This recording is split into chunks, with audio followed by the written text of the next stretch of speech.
بسم اللہ الرحمن الرحیم۔ السلام علیکم۔ اردو فرسٹ ایئر، اندر چیپٹر نمبر 8، سبق نمبر 8، اور پاکستان بن گیا۔ اس کی جو مصنفہ ہیں ان کا نام ہے خدیجہ مستور۔ خدیجہ مستور اصل میں ہاجرہ مسرور جو ہے نا، آپ کو یاد ہوگا 10th کلاس کے اندر آپ نے ایک چیپٹر پڑھا تھا ملمہ، جس کی مصنفہ تھی ہاجرہ مسرور۔ تو یہ ان کی چھوٹی بہن ہے خدیجہ مستور، یعنی وہ چھوٹی بہن تھی، یہ بڑی بہن ہے خدیجہ مستور۔ خدیجہ مستور یعنی ہم نے نا مصنف کے کیوں پڑھتے ہیں، چونکہ ابھی تو ہمارے پاس مکمل پیٹرن نہیں آیا کہ کس طرح پیپر جو ہے نا وہ مطلب کہ آنسر کویشچن آئیں گے کہ نہیں آئیں گے، اور کافی چیزیں کچھ چینج ہوں گی۔ وہ انشاءاللہ تعالیٰ وہ ماڈل پیپر جو ہے نا وہ ایک آدھے مطلب کہ ود ان دا منتھ جو ہے نا وہ آپ لوگوں کے پاس آ جائیں گے، انشاءاللہ ہم چینل پر اپلوڈ کر دیں گے۔ لیکن بات ابھی ہمیں جو بقایا جو میں نے پیپر پیٹرن اپلوڈ کیا ہوا ہے 98 سے 99% وہی پیپر پیٹرن آئے گا، اردو کے اندر کوئی ڈراسٹک چینج نہیں ہونے والا۔ مصنفہ کو یعنی کہ جو ہم جو اس کا ریڈنگ کرتے ہیں اس کی وجہ صرف ایک ہی ہوتی ہے، تاکہ یہاں سے کوئی اگر MCQs آ گیا تو وہ ہم کر سکیں۔ تو وہ ایک تو میں آپ کو بتاتا ہوں کہ جی آپ نے ڈیٹ آف برتھ لازمی یاد کر کے رکھنی ہے کہ یہ 1937 کو 27 کو پیدا ہوئی ہیں، اور 82 کو جو ہے نا ان کی ڈیتھ ہو گئی ہے۔ ان کا یہ آ گیا جی کہ بریلی کے نزدیک ایک گاؤں میں پیدا ہوئی ہیں۔ خدیجہ مستور کی چھوٹی بہن ہاجرہ مسرور بھی معروف ناول نگار تھیں۔ اچھا، خدیجہ مستور کے چند ناولز کے نام لکھ لے۔ بچھار ہے، چند روزہ ناول، آنگن ہے، تھکے ہارے، اور آنگن یعنی آنگن پر ان کو آدم جی ادبی انعام ملا۔ آدم جی ادبی انعام کن کو ملا تھا؟ خدیجہ مستور کو ملا تھا۔ اور جو ہمارا ناول جہاں اب جس سے ہم ابھی ریڈنگ کریں گے وہ ان کے ناول آنگن سے لیا گیا ہے۔ اور یعنی ان کی تحریروں میں نا ایک نسوانی کردار، نسوانی کہتے ہیں جو عورتوں کا جو کردار ہے، ان کی نفسیات ہے، اور ان کا جو ایک انداز بیان تھا نا وہ اس طرح انہوں نے بیان کیا ہوا ہے کہ عورتیں کس طرح احساسات رکھتی ہیں، جذبات رکھتی ہیں۔ اب جو ہمارا چیپٹر ہے نا اور پاکستان بن گیا، اصل میں یہ نا یہ پارٹیشن کے وقت کی بات ہے کہ جب قیام پاکستان ہو گیا، اب ہندو مسلمان سوچ رہے تھے کہ جائیں نہ جائیں، کشمکش سی تھی ایک۔ مطلب اس میں یہ تھا چونکہ لوگ سالوں سال سے کئی 100 سال سے ادھر ہی رہ رہے تھے، اور پیار محبت تھا، اس میں کوئی شک نہیں ہے، لیکن پارٹیشن کے بغیر جب پارٹیشن ہوئی ہے تو جو انگریز تھا وہ ایک نفرت کا بیج بو گیا تھا دونوں کے درمیان، مسلمان اور ہندوؤں کے درمیان۔ تو پھر وہ واقعات ہم جانتے ہیں کہ کس طرح مسلمانوں کا قتل عام ہوا اور اس طرح سارا۔ تو آدم جی یہ ناول ہے، شروع ہم نے کرنا ہے کہ اس ایک مسلمان گھرانے کی زندگی کے خیالات بیان ہوئے ہیں۔ اس امر کا تجزیہ کیا گیا ہے کہ افراد کی زندگیوں پر گرد و پیش میں رونما ہونے والے، رونما کا مطلب ہوتا ہے کہ جو منظر عام پر آنے والے واقعات ہوتے ہیں نا، منظر عام، گرد و پیش کہتے ہیں ارد گرد۔ اب ارد گرد کے کیا حالات تھے؟ بڑے مشکل حالات تھے، قتل و غارت ہو رہی تھی، خوف کا عالم تھا۔ ہندوؤں کی بستیوں میں جہاں مسلمان رہ رہے تھے وہ خوف کے اندر تھے کہ ہمیں قتل کر دیا جائے گا، اور یہ سارے سیاسی واقعات کا اثر ہوتا ہے مطلب لوگوں کی زندگی میں جو سراؤنڈنگ پولیٹیکل معاملات ہوتے ہیں، سیاسی سماجی، اس کا اثر ہوتا ہے۔ اس کے علاوہ ناولوں میں مسلمان اشراف گھرانوں کی، اشرافیہ کہتے ہیں جو امیر گھرانے تھے، جو ذرا متوسط طبقات یعنی جو ایک امراء کا طبقہ تھا، اس میں ان کی گھریلو زندگی کی جھلک، اور طبقہ نسواں کے جذباتی زندگی اور دوسرے کرداروں کی نفسیات کو مہارت سے پیش کیا گیا ہے۔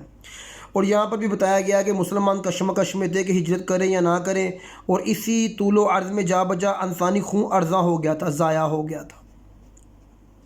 ارزاں یعنی بالکل معمولی سا ہو گیا تھا، معمولی۔ اب ہم اس کی ریڈنگ شروع کرتے ہیں۔ پاکستان بن گیا۔ لیگی رہنما کراچی دارالحکومت جا چکے تھے۔ پنجاب میں خون کی ہولی کھیلی جا رہی تھی۔ بڑے چچا اس صدمے سے نڈال ہو گئے تھے۔ ہمارے پاس اس کہانی میں 4 کردار ہیں۔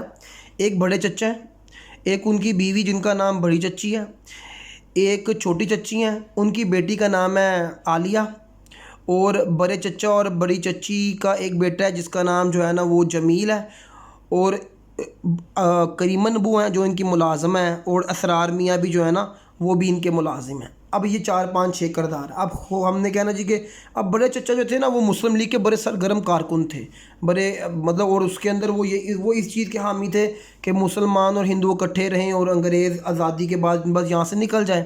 تو جب پارٹیشن کا معاملہ ہوا تو ادھر قتل و غارت ہونے لگی، تو وہ ہر ایک سے پوچھتے تھے یہ کیا ہو گیا، یہ ہندو مسلمان ایک دم ایسے کیوں جانی دشمن بن گئے، انہیں کس نے یہ سکھایا، ان کے دل سے کس نے محبت چھین لی۔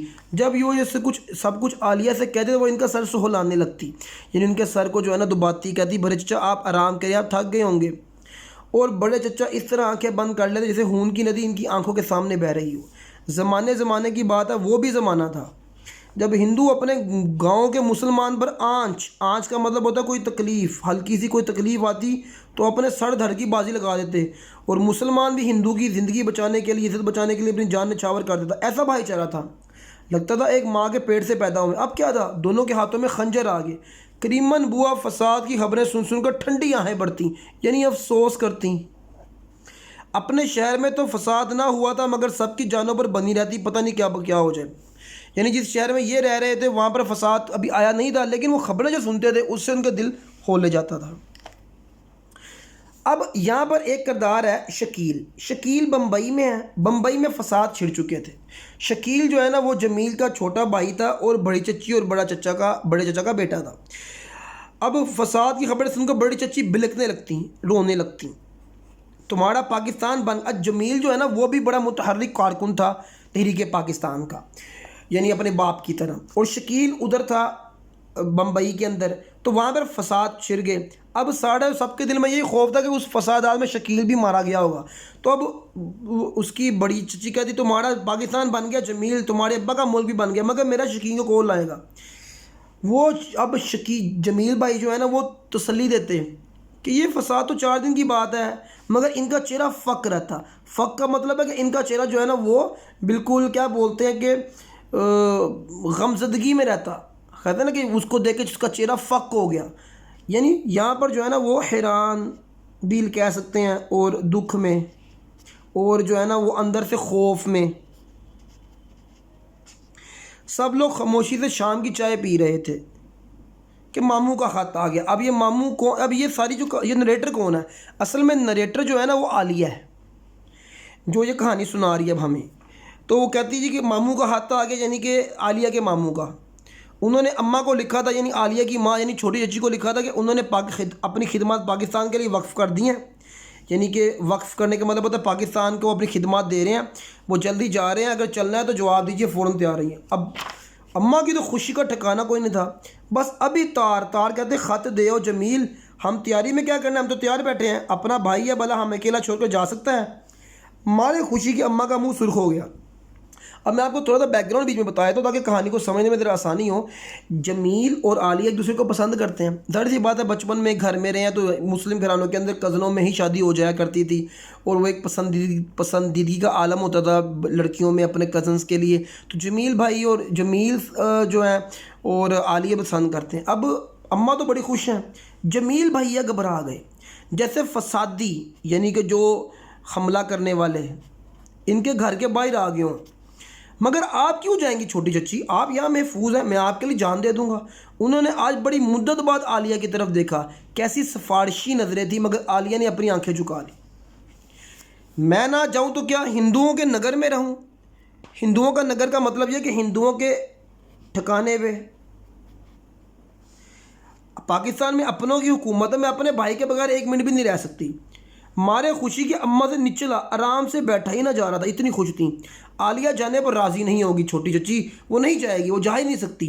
جمیل بھیا پر جیسے دیوانگی کا عالم تھا، تم اچھے حقدار آگے، کون نہیں جائے گا۔ اماں ایک دم بپھڑ گئیں، بپھڑنے کا مطلب ہوتا ہے غصے میں آ گئیں، تم ہوتے کون روکنے والے، ضرور جائیں چھوٹی چچی۔ جمیل بھیا نے سر جھکا، اب جمیل نے سرنڈر کر دیا، ظاہر سی بات ہے، وہ جانتا تھا کہ عالیہ جن کی بیٹی ہے وہ انہیں کا زیادہ حق ہے۔ عالیہ کو ایسا محسوس ہوا کہ وہ نہیں جا سکتی، صدیاں گزر جائیں گی مگر وہ یہاں سے ہل بھی نہ سکے گی۔ میں ابھی تار کیے دیتا ہوں، سب تیار ہے۔ جمیل بھیا مطلب کہ وہ کہتا کہ میں خط دے کر آیا تم۔ عالیہ کا جی چاہا کہ وہ چیخ کر اعلان کرے وہ نہیں جائے گی، وہ نہیں جا سکتی، اسے کوئی نہیں لے جا سکتا، مگر اس کے گلے میں تو سینکڑوں کانٹے چبھ رہے تھے، وہ ایک لفظ بھی نہ بول سکی۔ اس نے ہر طرف دیکھا اور پھر نظریں جھکا لیں، اور مگر وہ کیوں رکے، کس لیے، کس کے لیے، اس نے سوچا، اور پھر جیسے بڑے سکون سے چھالیاں کاٹنے لگی۔ عالیہ بیگم اگر تم رہ گئی تو ہمیشہ کے لیے دلدل میں پھنس جاؤ گی، یعنی وہ اپنے آپ سے کہنے لگی کہ میں یہاں پر آ کے کیا کروں گی، مطلب کیا ہو سکتا ہے، میری اماں تو کبھی بھی شادی نہیں کریں گی میری جمیل بھیا سے۔ اصل میں مسئلہ یہ تھا کہ میں بیک گراؤنڈ بھی آگے بھی آئے گا کہ جو عالیہ کی والدہ تھی نا، ان کے ساتھ بڑا برا سلوک ہوا تھا، چونکہ جو جمیل کے والد صاحب تھے یعنی بڑے چچا، وہ بڑے غصے کے طبیعت والے تھے، اور انہوں نے کبھی بھی جو ہے نا ان کے لیے، تو اس لیے ان کے دل میں نفرت تھی چھوٹی چچی کے دل میں، تو وہ کبھی بھی نہیں اپنی بیٹی کو جو ہے نا وہ اس شخص کو کے بیٹے کو دے سکتی تھی، یعنی اپنا جو ان کا جیٹ تھا جمیل کی جو چچی کا جو، یعنی کہ جمیل کی جو چچی تھیں، وہ جمیل کے والد سے اچھا ریلیشن نہیں تھا ان کا۔ کریمن بوا اگر سب لوگ چائے پی چکے ہوں، اسرار میاں نے بیٹھک سے آواز لگائی اور کریمن بوا آج تو ڈائنوں کی طرح چیخنے لگیں۔ ارے کوئی تو اسرار میاں کو بھی پاکستان بھیج دے، سب چلے گئے مگر یہ کہیں نہیں جاتا۔ بیٹھک میں اسرار میاں کی کھانسنے کی آواز ہے، پھر خاموشی چھا گئی۔ اسرار میاں بھی ان کے ملازم ہی تھے، اب وہ دونوں ملازمہ اور ملازموں اس کے آپس میں چپکلش چلتی رہتی تھی، یہ تو ضمناً سی بات آ گئی۔ آگے بڑھتے ہیں۔ کیا تم سچ مچ چلی جاؤ گی چھوٹی دلہن؟ اب جو بڑی چچی تھی نا یعنی جمیل کی والدہ، انہوں نے کہا چھوٹی دلہن، آپ لوگ جانتے ہی ہوں گے پچھلے دور کے اندر دلہن کو بڑی دلہن چھوٹی دلہن یہ رواج تھا۔ اب چھوٹی چچی کو انہوں نے کہا کہ دلہن تم چلی جاؤ گی؟ ظاہر ہے کہ چلی جاؤں گی۔ اماں نے رکھائی سے، رکھائی کہتے ہیں برے کہ کہتے ہیں کہ غصہ بھی نہیں ہم کہہ سکتے کہ بے اعتنائی یا روکھے پن سے جواب دیا، یہ تمہارا گھر ہے چھوٹی دلہن، مجھے اکیلے نہ چھوڑو۔ اماں کو شاید اپنی تنہائی کا بھوت ستا رہا تھا۔ عالیہ جیسے پناہ ڈھونڈنے کے لیے اوپر بھاگی۔ دھوپ پیلی پڑ کر یعنی کہ سورج اتر چکا تھا، اور سامنے سکول کا جو صحن تھا، احاطہ کہتے ہیں صحن میں پرندے جو ہے نا وہ چیخ رہے تھے۔ کھلی فضا میں آ کر اس نے اطمینان کی سانس لی اور سوچنے لگی اب کیا ہوگا، شاید اچھا ہی ہو میں اگر یہاں سے چلی جاؤں، شاید مجھے خوشی مل جائے۔ جب وہ نیچے اتری تو سب اپنے اپنے خیالوں میں مگن تھے، گم تھے، اور صرف کریمن بوا بول رہی تھی اور وہ تیزی تیزی سے روٹیاں بھی پکائی جا رہی تھی۔ جمیل بھیا کہاں رہ گئے، ابھی تک آئے کیوں نہیں؟ عالیہ نے سونی کرسی کی طرف دیکھا۔ سونی کہتے ہیں حالی، جانے یہ سر پھرا آدمی سے یاد کرے گا یا بھول جائے گا، اس نے اپنے آپ سے پوچھا۔ اب وہ سوچنے لگی کہ جب میں یہاں سے چلی جاؤں گی تو پتہ نہیں جمیل مجھے یاد بھی کرتا ہے کہ نہیں کرتا۔ اب بیسیکلی ان گھرانوں کے اندر ایک دوسرے سے محبت تو کی جاتی تھی، دل میں پسندیدگی ہوتی تھی، لیکن اظہار نہیں کیا جاتا تھا، شرم و حیات تھی، ظاہر سی بات ہے وہ دور تھا، اچھا دور تھا وہ۔ جمیل بھیا گھر میں داخل ہوئے اور اپنی کرسی پہ بیٹھ گئے۔ میں تار کر آیا ہوں چھوٹی چچی، اس نے دھیرے سے آرام سے کہا، تم اتنی دیر تک باہر نہ رہا کرو، پتہ بھی ہے موسم کتنا خراب ہے، حالات۔ بڑی چچی نے کہا یعنی جمیل کی والدہ نے۔ رہنا تو پڑے گا، مسلمان ڈرے ہیں، میں انہیں سمجھا کر آتا ہوں کہ ڈرنے کی ضرورت نہیں ہے، فضا کو پر امن رکھیں۔ گھر میں بیٹھ کے تو کام کیسے چلے گا؟ تو اب یہ ملک آزاد ہو گیا تو یہ کام شروع ہو گئے۔ خیر مجھے کیا، تم تار پر پتہ ٹھیک لکھا تھا نا، آپ اطمینان رکھیں، پتہ ٹھیک لکھا تھا۔ خیر سے ہم تو پاکستان جا رہے ہیں مگر تم اپنے گھر کی فکر کرو۔ جمیل میاں کیا بری حالت ہو چکی ہے، اپنی ماں کی طرف دیکھو۔ اماں نے ہمدردی سے اب وہ نا اماں اب وہ دل میں خوش تھی ہم تو جا رہے ہیں، تو انہوں نے ذرا ایسے ہی نا ہمدردی کے طور پر جمیل کو کہا کہ تم بھی کچھ اپنے گھر کو دیکھو، اپنی ماں کو دیکھو۔ کون جا رہا ہے پاکستان؟ اب جب یہ بڑے چچا کمرے سے نکلے، وہ بھی بیمار ہو چکے ہوئے تھے یہ حالات دیکھ کے سارے، تو انہوں نے اماں کی باتیں سن لی، میں اور عالیہ جا رہے ہیں، اور کسے جانا ہے؟ اماں نے تراک سے فوری جواب دیا، کوئی نہیں جا سکتا میری اجازت کے بغیر، کوئی قدم نہیں نکال سکتا، یہ ہمارا ملک ہے، کس لیے جاؤ گے پاکستان؟ ہم نے قربانیاں دی ہیں، ہم ہی سے چھوڑ کر چلے جائیں، اب تو ہمارے عیش کرنے کا وقت آیا ہے۔ بڑے چچا جوش میں آ گئے، بھائی یہ ہمارا وطن ہے، ہم نے انگریزوں سے چھڑایا ہے، ماشاء اللہ آپ بڑے حقدار بن کر آ گئے، نہ کھلانے کے نہ پلانے کے، کون سا دکھ ہے جو یہاں آ کر نہیں جھیلا؟ میرے شوہر کو بھی آپ نہیں چھین لی، آپ نہیں نے مار ڈالا، میری لڑکی کو یتیم کر دیا، اب حق جتا رہے ہیں۔ مارے غصے کی اماں کی آواز کانپ رہی تھی۔ اب میں آپ کو بیک گراؤنڈ بتا دیتا ہوں، یہ پورا خاندان جو ہے جمیل کے والد صاحب، جمیل کے چچا، یہ سارے تحریک پاکستان کے کارکن تھے۔ جمیل کے چچا بھی اسی بھاگ دور میں ان کی فوت ہو گئے تھے، یعنی کہ قتل ہو گئے تھے، تو جمیل کی جو چچی تھی نا وہ بڑے غصے میں تھی کہ جی میرے شوہر کو بھی چھین لیا۔ کریمن اب وہ چپ ہو گئے نہ بیٹھ گئے۔ کریمن بوا میرا کھانا بیٹھک میں بھجوا دو۔ کیا آپ چلنے سے پہلے بڑے چچا کو یہی بدلہ دینا چاہتی ہیں؟ اب اس کو غصہ آ گیا عالیہ کو، وہ اپنے باپ کی طرح چاہتی تھی اپنے بڑے چچا کو، وہ غصہ کرنے لگ گئی۔ آپ اچھی طرح سن لے، مجھے بڑے چچا سے اتنی محبت ہے جتنی ابا سے تھی۔ وہ چلی گئی۔ کیا تم سچ مچ جا رہی ہو بیٹی؟ ہاں بڑے چچا، اماں جو تیار، وہ اپنے چچا کے پاس آ گئی، بڑے چچا کے پاس، مگر یہ انگریز جاتے جاتے بھی چال چل گیا، لوگوں کو گھر سے بے گھر کیا. پھر بھی تم مت جاؤ بیٹی، اپنی اماں کو سمجھاؤ، اب تو ہمارے سکھ کا زمانہ آیا ہے. بڑے چچا میں تو اماں کا واحد سہارا ہوں، انہیں کس طرح چھوڑ دوں؟ آپ کو تو پتہ ہے وہ ضرور جائیں گی، یہ گھر چھوڑ کر میں کس طرح تڑپوں گی. آپ تو وہ دونوں ہاتھ منہ میں چھپا کے سسکنے لگی. یعنی اس کے دل میں بھی غم تو تھا یہاں سے جانے کا. چھوٹی دلہن کو مجھ سے سخت نفرت ہے. ٹھیک ہے میں نے تم لوگوں کے لیے کچھ بھی نہ کیا، مگر اب وقت آ گیا ہے، اس گھر میں پہلے سی شادمانی خوشی لوٹ آئے گی. یعنی انہوں نے کہا کہ مجھے اچھی ملازمت بھی دی جا رہی ہے. یعنی وہ یہاں ہندوؤں کے پاس ہی رہے تھے نا، کیونکہ یہ کانگریس کے رکن تھے نا، یعنی یہ کانگریس کی طرف حمایتی بھی تھے، اس لیے ان کو نوکری بھی مل رہی تھی. پھر انہوں نے کہا مجھے دکانوں کو چلانے کے لیے 20-15 ہزار کی امداد بھی ملے گی، میں چھوٹی دلہن کی ساری شکایتیں دور کر دوں گا، تم ایم اے میں داخلہ لے لو، گھر میں تیل ختم ہو گیا کوئی مسئلہ نہیں ہے، جلد ہی ہم بجلی کا کنیکشن بھی بحال کروا لیں گے. خیر انہوں نے نا آگے کا لاہ عمل بتایا کہ جی تم نہ جاؤ تم لوگ، مگر عالی کا کلیجہ کٹ گیا. جی میں گھٹ رہی تھی مگر ایک لفظ نہ بول سکی. خدا آپ کو سکھ دے بڑے چچا، خدا آپ کے سارے سہانے خواب پورے کرے. وہ دل ہی دل میں دعا مانگ رہی تھی. وہ بڑے چچا سے کس طرح کہتی کہ وہ تو یہاں سے خود بھاگ جانا چاہتی ہے. اسرار میاں بیٹھک میں داخل ہونے کے لیے پٹ دروازے کھول رہے تھے. اماں اور بڑی چچی نہ جانے کیا باتیں کر رہی تھیں. جمیل بھیا ابھی تک کرسی پر بیٹھے انگلیاں مروڑ رہے تھے. وہ ایک لمحے تک آنگن میں کھڑی رہی، پھر اوپر چلی گئی. شبنم سے بھیگی ہوئی رات بڑی روشن ہو رہی تھی. چاند جیسے وسط آسمان کے درمیان میں آ چکا تھا، اور کہیں گرامو فون پر کچھ جو ہے نا وہ میوزک وغیرہ بج رہا تھا. اب یہ اس کا کنکلیوژن ہے.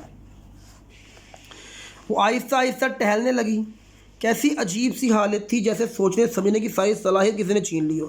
کیا یہ میں ہوں؟ اس نے اپنے آپ سے پوچھا، اور پھر اپنی آواز سن کر حیران رہ گئی. حد ہے دیوانگی کی، وہ کس سے پوچھ رہی تھی؟ ٹہلتے ٹہلتے وہ ایک بار مڑی تو جمیل بھیا بت کی طرح بے حس و حرکت، یعنی کہ بالکل وہاں پر کھڑے رہے تھے. وہ اور تیزی سے ٹہلنے لگی. کیا تم سچ مچ جانے کا فیصلہ کر لیا ہے؟ انہوں نے دھیرے سے پوچھا.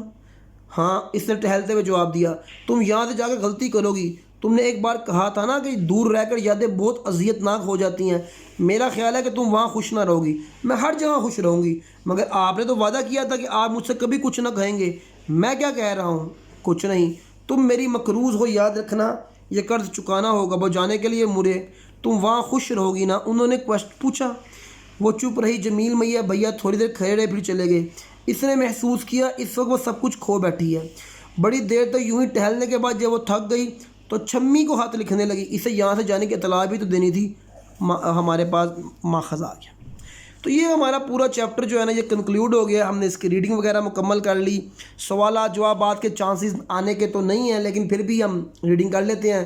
ناول آنگن کس تناظر میں لکھا گیا ہے؟ ناول آنگن قیام پاکستان کے بعد کے واقعات ہیں کہ جب کئی خاندان اس کشمکش میں تھے کہ وہ پاکستان جائیں یا نہ جائیں. اور اس کے علاوہ مسلمان گھرانوں کے اندر جو نسوانی سوچ اور نسوانی زندگی تھی اس کے اوپر بھی جو ہے نا وہ کچھ اس کے بارے میں بیان کیا گیا ہے. بڑے چچا کس صدمے سے نڈھال تھے؟ ان کی کیا حالت تھی؟ بڑے چچا اس صدمے سے نڈھال تھے کہ ہندو مسلمان فساد لگ چکا تھا.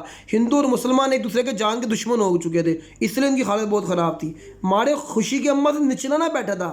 اس جملے میں نچلا نہ بیٹھا جانے کا کیا مطلب تھا؟ یعنی وہ خوشی سے جو ہے نا وہ بالکل پھول چکی تھی. یعنی اس قدر خوشی تھی کہ وہ ان سے سمجھ ہی نہ لگ رہی تھی کہ وہ اپنی اس خوشی کو کیسے بیان کریں. عالیہ کی اماں نے بڑے چچا کو کون سے سخت الفاظ کہے؟ انہوں نے یہی کہا کہ آپ نے ہمارے لیے کیا ہی کیا ہے. میرے شوہر کو، اپنے چھوٹے بھائی کی بھی جان آپ نے ہی لے لی، میری بیٹی کو یتیم کر دیا، اب ہم پر حق جتا رہے ہیں. عالیہ نے بڑے چچا کی محبت میں کیا الفاظ ادا کیے؟ عالیہ نے کہا اللہ تعالیٰ، بڑے چچا اللہ تعالیٰ آپ کی یہ تمام خواب پورے کرے اور اللہ تعالیٰ آپ کی تمام آرزویں پوری کرے. یہ میں نے جیسے آپ لوگوں کو نا ایک سمجھانے کے لیے کہ مے بی یہ کویشچن آئے تو ہم کر لیں گے. اگر ہمیں انشاءاللہ تعالیٰ جب پیٹرن کا پتہ چلے گا آنے والے پیٹرن کا تو پھر انشاءاللہ اگر سوالات جوابات ہوں گے تو میں تمام چیپٹر کے وہ بھی میں انشاءاللہ تعالیٰ ویڈیوز میں ایڈ کر دوں گا. اب ہم چلتے ہیں اس کے ایم سی کیوز پر. ویری امپورٹنٹ سبق پاکستان بن گیا خدیجہ مستور کی آنگن سے لیا گیا ہے. آنگن نثری اصناف کے لحاظ سے کیا ہے؟ آنگن نثری اصناف سے ایک ناول ہے. یہ میرے خیال سے نا ہاں جی یہ ناول ہے. سبق پاکستان بن گیا کہ مرکزی کردار کون ہے؟ عالیہ ہے. متن کے مطابق جمیل بھائی نے تار بھیجا تھا کس کو؟ ماموں کو. ہائی اسکول کے کھاتے میں برندے شور مچائے جا رہے تھے. تیری گٹھری میں لاگا چور مسافر جاگ گیا. اس گیت کی آواز کہاں سے آ رہی تھی؟ گرامو فون سے آ رہی تھی. تو یہ ہم نے ایم سی کیوز بھی اس کے الحمدللہ کر لی ہیں، اور میرا خیال ہے اس میں کوئی ایسی چیز نہیں ہے کہ جو آنے والی ہو. یہ جو اینڈ میں جو انہوں نے دیے ہوئے ہیں نا جملے کی اقسام بیان کر دیں. جملہ اسمیہ ہوتا ہے ایسا جملہ جس میں مسند علیہ اور مسند دونوں اسم ہوں. مسند علیہ اور مثلا ارشد عقل مند ہے، دونوں اسم ہے، ارشد بھی اسم ہے، عقل مندی بھی اسم ہے. جملہ فعلیہ جس میں مسند علیہ اسم ہو اور مسند فعل ہو. مسند علیہ کون ہوتا ہے؟ سبجیکٹ کو کہتے ہیں. اور مسند فعل یعنی لڑکا ایک کیا ہے؟ اسم ہے. اور کھیلنا کیا ہے؟ فعل ہے. تو اسے جملہ فعلیہ کہتے ہیں. ٹھیک ہو گیا. اور ابھی جو ہے ہم اس کو دیکھ لیں گے. فی الحال میرا خیال ابھی اس میں کوئی ایسا کنٹینٹ نہیں ہے کہ جو ہمیں پتہ ہو کہ ہم نے اس کے حوالے سے کرنا ہے. تو جیسے ہی ماڈل پیپرز وغیرہ اناؤنس ہوں گے انشاءاللہ تعالی تمام چیزیں بھی آپ کو ساتھ ساتھ کور کروا دی جائیں گی. ہمیشہ کی طرح چینل کو سبسکرائب کیجئے، لائک کیجئے، شیئر کیجئے. انشاءاللہ کنٹینٹ آپ لوگوں کو ملتا رہے گا.